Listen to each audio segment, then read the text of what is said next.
Hai, Assalamualaikum. Saya Amai Fazil bin Muhammad Hanif, pengacara Mysore TV Channel TV BSS SK Sultan Omar. Isu sara kebuli dan seksual semakin dipandang serius oleh kepimpinan tertinggi Kementerian Pendidikan Malaysia.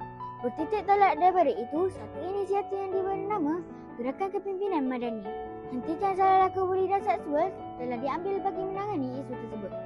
Jom sama-sama kita saksikan klip-klip perjalanan program ini.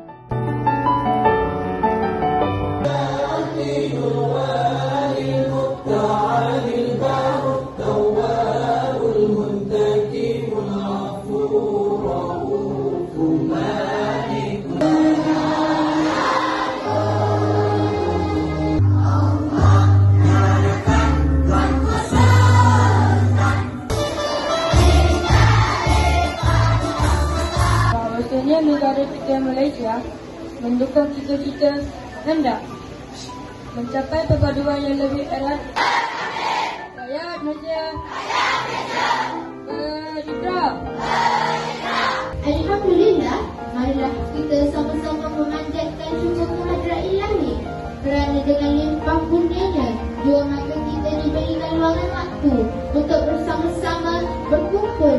Alhamdulillahirabbil alamin. Kalimah puji dan syukur kami ungkapkan agar Gerakan Kepimpinan Madani hentikan salah laku buli dan seksual pada kali ini dilimpahi suluh hikmah dan sinar keberkatan.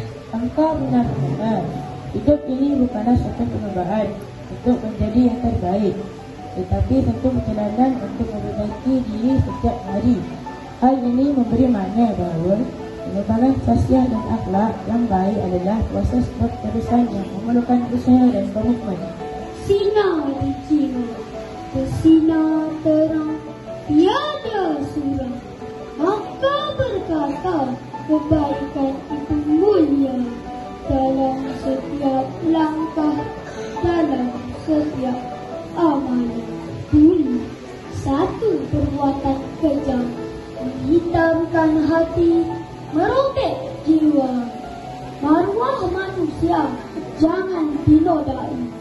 Dengan akhlak mulia kita hadapi segala. Anak-anak yang dihormati sekalian, mungkin anak-anak tertanya-tanya kenapa banyak kali diadakan program berbentuk seperti ini. Kalau buli dan juga gangguan seksual ini dah banyak kali diadakan di peringkat sekolah. Dan baru-baru ini juga kita telah mengadakan program Duta Sasiah. Itu adalah program daripada Kementerian Pendidikan. Dan ini juga anak-anak adalah merupakan program daripada Kementerian Pendidikan Malaysia. Kerana isu ini adalah sangat penting hari ini, kerana hentikan salah laku buli dan gangguan seksual ini merupakan satu isu besar yang mana melibatkan kematian. Kalau kita dapat bentuk adab, dapat bentuk akhlak, insya-Allah perkara-perkara yang cikgu sebutkan tadi tidak akan berlaku.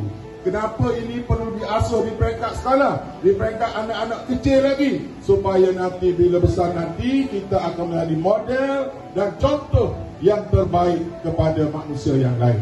Program Gerakan Kepimpinan Madani hentikan salah laku buli dan seksual. Jadi untuk makluman warga Skeso, guru-guru dan anak-anak murid sekalian, program Gerakan Kepimpinan Madani hentikan salah laku buli dan seksual ini adalah program daripada Kementerian Pendidikan Malaysia. Gejala sosial yang semakin meluas di negara kita hari ini memerlukan perhatian khusus. Kita amat terkesan dengan isu-isu yang membelenggu kehidupan murid-murid kita, termasuk kes bunuh diri, kesihatan mental, buli dan amang seksual. Fenomena ini bukanlah perkara baharu, tetapi teknologi maklumat terkini iaitu melalui saluran media sosial telah meluaskan pengaruhnya sehingga sampai ke setiap pelosok kehidupan. Begitulah perjalanan program itu. Alhamdulillah semuanya berjalan dengan lancar. Katakan tidak kepada jenayah salah laku buli dan seksual. Terus laporkan kepada pihak berkuasa sekiranya anda menjadi mangsa ataupun terlihat jenayah tersebut. Sekian sahaja laporan dari saya, Amai Fazil bin Muhammad Hanif, laporkan untuk Mysore TV. Bye!